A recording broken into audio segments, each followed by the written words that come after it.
অন্ধকার বাপ্পাদিত্য জানা।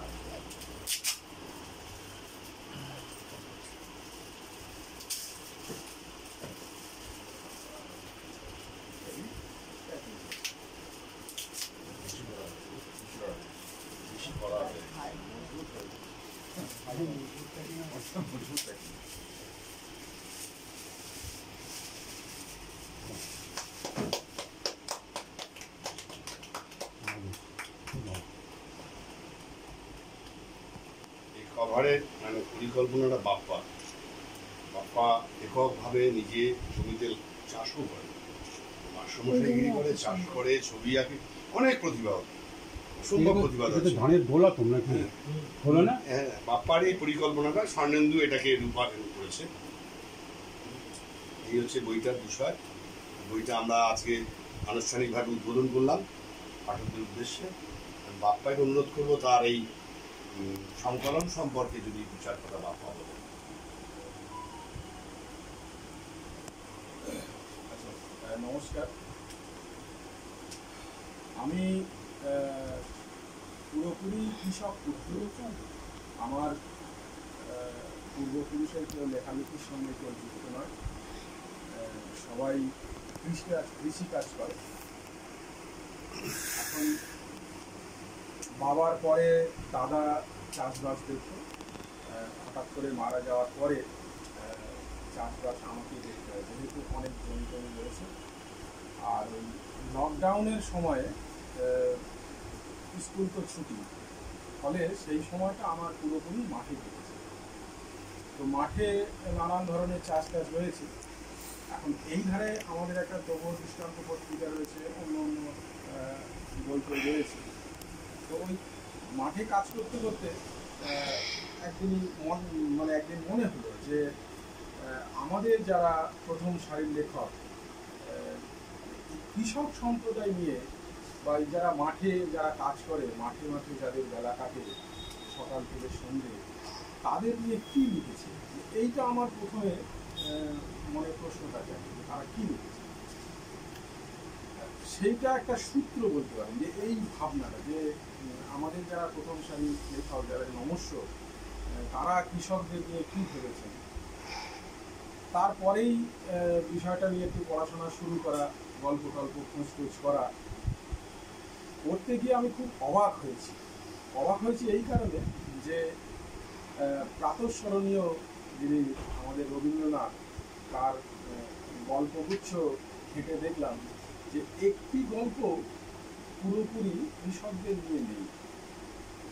এইটা আমাকে মানে আরও উৎসাহ জাগিয়েছে যে রবীন্দ্রনাথ যাকে আমরা সবসময় মাথার উপরে রাখি, তার একটাও গল্প নেই, অথচ তিনি লিখেছেন যে মাঠে মাঠে বেলা কাটে সকাল হতে সন্ধ্যে, আমরা চাষ করি আনন্দে, মাঠে মাঠে বেলা কাটে সকাল। তারপরে আরও যে সমস্ত আমাদের শরৎচন্দ্র, মানে কৃষকের কথা অল্প বিস্তর কিছু কিছু গল্পে এসছে, কিন্তু একেবারে কৃষককে ধরে, কৃষকের চরিত্র ধরে এইরকম গল্প কিন্তু নেই। মানে এই না পাওয়াটা আমার আমাকে আরো যেন উৎসাহ জুগিয়েছে যে কৃষকদের নিয়ে কেন এরা ভাবেনি। আমি আরো বেশি অবাক করেছে এই কারণে যে কৃষক কিন্তু একটা আমাদের দেশের মেরুদণ্ড বলা যায়। আপনি লেখাপড়া না করলেও চলবে আপনার জীবন, কিন্তু আপনি না খেলে আপনার জীবন চলবে না। সেই খাওয়ার কাজটা যে মানুষগুলো করছে, যে মুখে অন্ন জোগাচ্ছে, তাদের নিয়ে আমাদের লেখকরা কেন গল্প লেখেননি। এই সমস্ত ভাবতে ভাবতে গল্প খোঁজ করেছি। সেই তুলনায় আমাদের এখনকার যারা গল্প লিখছেন তারা কিন্তু অনেক বেশি কৃষকদের নিয়ে গল্প লিখছেন। আমাদের এই সময় যারা আমিরউদ্দিন তো নিজেই কৃষক, আনসারউদ্দিনরা, সৌরভ হোসেন, আরও একজন আছে জয়দেব দত্ত, ওর একটা গল্প বই পেয়েছি জমকুলি, তাতে অনেকগুলো মাঠের মানুষদের নিয়ে গল্প, কিন্তু ওকে খুব একটা আমরা চিনি না। তো যাই হোক, এইরকম বিভিন্ন গল্প টল্প পেয়ে তারপরে রবীন্দ্রের সঙ্গে একটু আলোচনা করা হলো যে এরকম এক জায়গায় করেছি, কী করা যায়। রবীন্দ্র খুব উৎসাহ দেখালেন যে ঠিক আছে, এটা আমরা করব।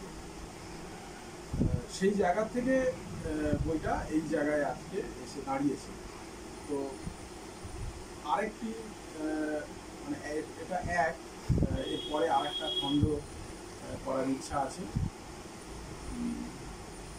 তো আশা করছি যে আপনারা বইটা সংগ্রহ করে আর কি আমাকে মতামত দেবেন যে কীরকম হচ্ছে।